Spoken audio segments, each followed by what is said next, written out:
All right. I'm going to talk about small optics today.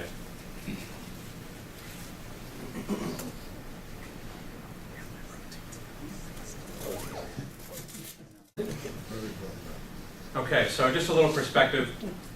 Optimum Technologies is not an optics manufacturer.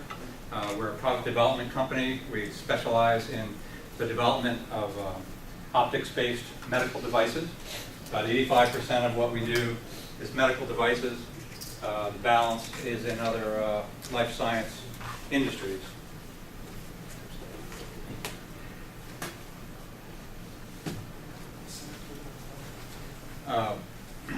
So we develop, engineer, document, and transfer products to either to our client companies or to third-party manufacturers. So the inspiration for this talk is that we've done a number of projects that involve really small optics. So we thought we would share some of this experience with you all. And final disclaimer, I will mention some manufacturers in my talk, but I'm not making any endorsements. So what are micro-optics? I don't know that there's any one definition.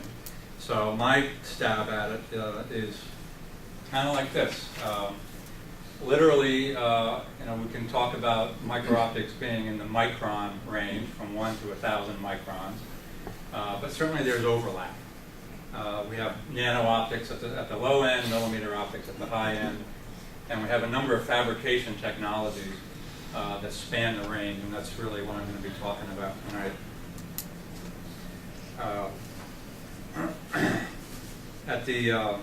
At the low end of the nano-optic technologies, and I'm not a nano-optics expert, but I'm going to touch on just a couple of areas in nano-optics.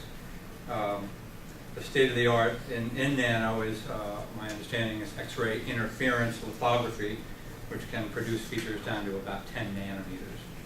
Really small stuff. Of course, longer wavelengths of radiation are used to produce features more cost effectively.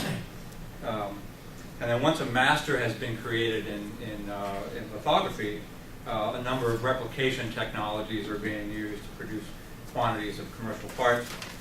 Of course, fiber optic drawing and extrusion of glass optics is still technologies that are being used, with diameters ranging from about 50 microns up to a millimeter or so.